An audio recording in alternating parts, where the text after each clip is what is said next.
थोड़े समय बाद ही वहां से एक राजा जिनका नाम लक्ष्मण सेन था वहां से निकल रहे थे। राजा भक्त हृदय थे।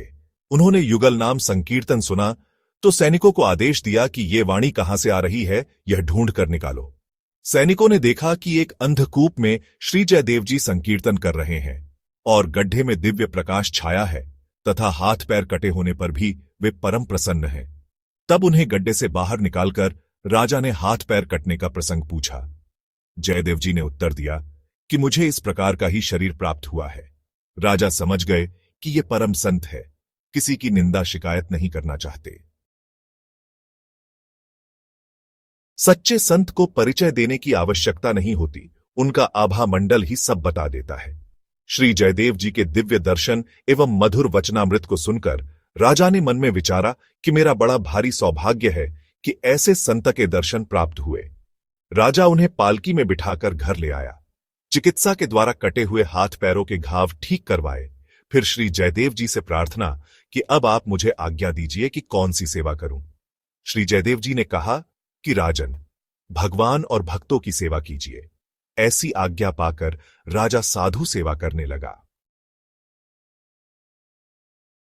इसकी ख्याति चारों ओर फैल गई कि राजा लक्ष्मण सेन ने संत सेवा आरंभ की है और सब संप्रदायों के संतों को केवल वेश देखकर राजा सेवा करते हैं।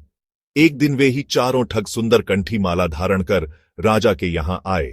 उन्हें देखते ही श्री जयदेव जी पहचान गए। ठग डर गए कि अब दंड मिलेगा। श्री जयदेव जी ने ना ही उन्हें अन्य संतों के साथ रखने का विचार किया, न अपने साथ रखाने का सोचा। उनका विशेष सत्कार करवाने का विचार किया, जिससे उनका सत्य सामने न आए और दंड से बच जाए। जयदेव जी ने अत्यंत प्रसन्न होकर कहा, देखो, आज तो मेरे बड़े गुरु भाई लोग पधारे हैं। उन सबका उन्होंने बड़ा स्वागत किया।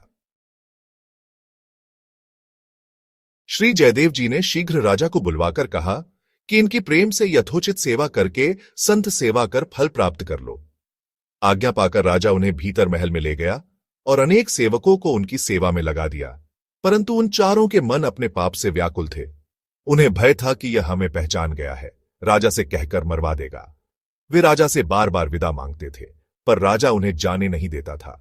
तब श्री जयदेव जी के कहने पर राजा ने अनेक प्रकार के वस्त्र, रत्न, आभूषण आदि देकर उन्हें विदा किया। धन और कीमती सामान साथ में था, अतः राज ने साथ में कई मनुष्यों को भी भेजा। राजा के सिपाही गठरियों को लेकर उन सबको पहुंचाने के लिए उनके साथ साथ चले। कुछ दूर जाने पर राजपुरुषों ने उन संतों से पूछा कि भगवन, राजा के यहां नित्य संत महात्मा आते जाते रहते हैं, परंतु राज के गुरुदेव जी ने जितना सत्कार आपका किया और राजा से करवाया है, ऐसा किसी दूसरे साधु संत का सेवा सत्कार आज तक नहीं हुआ। इसलिए हम प्रार्थना करते हैं कि आप बताइए कि स्वामी जी से आपका क्या संबंध है। उन्होंने कहा, यह बात अत्यंत गोपनीय है, हम तुम्हें बताते हैं, पर तुम किसी से मत कहना। पहले तुम्हारे स्वामी जी और हम सब एक राजा के यहां नौकरी करते थे। वहां इन्होंने बड़ा भारी अपराध किया। इन्होंने राजा का बहुत सा धन लूट लिया।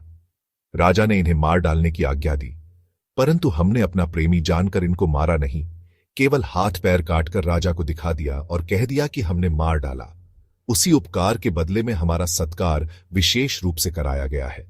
उन साधु वेशधारियों के इस प्रकार झूठ बोलते ही पृथ्वी फट गई और वे सब उसमें समा गए। इस दुर्घटना से राजपुरुष लोग आश्चर्यचकित हो गए। वे सब के सब दौड़कर स्वामी जी के पास आए और जैसा हाल था कह सुनाया। उसके सुनते ही से जयदेव जी दुखी होकर हाथ पैर मलने लगे। उसी क्षण उनके हाथ पैर पहले जैसे वापस आ गए। राजपुरुषों ने दोनों आश्चर्यजनक घटनाओं को राजा से कह सुनाया। हाथ पैर पहले जैसे पूरे हो जाने की घटना सुनकर राजा अति प्रसन्न हुआ। उसी समय वह दौड़कर श्री जयदेव जी के समीप आया और चरणों में सिर रखकर पूछने लगा, प्रभु, मैं अधिकारी तो नहीं हूं, परंतु कृपा करके इन दोनों चरित्रों का रहस्य खोलकर कहिए कि क्यों धरती फटी और उसमें सब साधु कैसे समाये, आपके ये हाथ पैर कैसे निकल आए।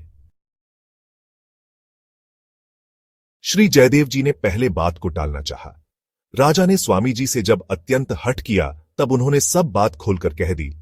फिर बोले कि देखो राजन, यह संतों का वेश अत्यंत अमूल्य है, इसकी बड़ी भारी महिमा है। संतों के साथ कोई चाहे जैसी और चाहे जितनी बुराई करे तो भी वे उस बुराई करने वाले का बुरा न सोचकर बदले में उसके साथ भलाई ही करते हैं। साधुता का त्याग न करने पर संत, महापुरुष एवं भगवान श्री श्याम सुंदर मिल जाते हैं।